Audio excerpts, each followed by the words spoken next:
आज मेरी कविता है उन दो सितारों पर जिन्हें 2 दिन में हम लोगों ने खोया है। इरफान खान और ऋषि कपूर। आज उनके दुखद समाचार के बाद मैं अपने आप को रोक नहीं पाई ये कविता लिखने से, जिसे मैं आप सबको सुनाना चाहती हूँ।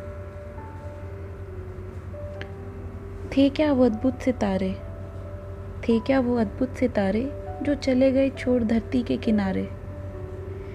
वो समंदरों की लहर जैसे थे, वो समंदर की लहर जैसे थे, वो सावन की कुछ बूंदों जैसे थे।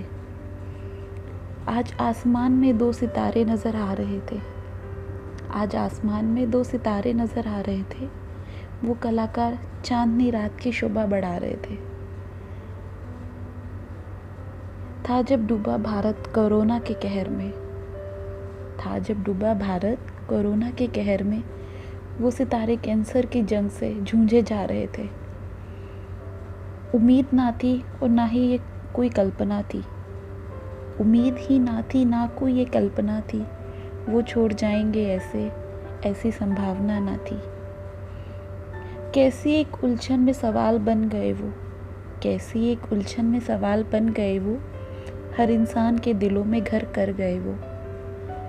कहते हैं एक कलाकार अपनी कला से जाना चाहता है, कहते हैं एक कलाकार अपनी कला से जाना चाहता है, पर कुछ कलाकार का जीवन भी उदाहरण बन जाता है। नाज है भारत को ऐसे कुछ कलाकारों पर, नाज है भारत माँ को ऐसे कुछ कलाकारों पर, जो इस फिल्मी जगत को बसा गए आँखों पर। सुबह सुबह जैसे सुनी ये खबरें, सुबह सुबह जैसे सुनी ये खबरें, एक पल के लिए सुन सी पड़ गई थी मैं। समझ नहीं आ रहा था आखिरकार क्या हुआ है, ये हकीकत है या कोई भ्रम सा है। इस दुख को उठाना बहुत भारी सा होगा, इस दुख को उठाना बहुत भारी सा होगा। एक कब्र में एक चिता पर सोया जो होगा। आज आंसू भरी आंखों में भी वो चमक रहे थे, आज आंसू भरी आंखों में भी वो चमक रहे थे।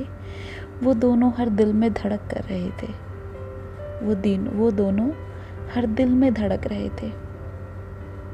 कह गए वो अलविदा एक मांझी बनकर, कह गए वो अलविदा एक मांझी बनकर। वो दोनों तो जन्नत में एक दूजे से मिल रहे थे। ऐसी महान हस्तियों को हमेशा याद किया जाएगा, ऐसी महान हस्तियों को हमेशा याद किया जाएगा। उनका नाम का इतिहास गवाह कहलाएगा। अलविदा गुड बाय के साथ मुस्कान दे गए वो, अलविदा गुड बाय के साथ मुस्कान दे गए वो। नीले आसमान की चादर में अब सो गए वो, हाँ अब सो गए वो। शुक्रिया।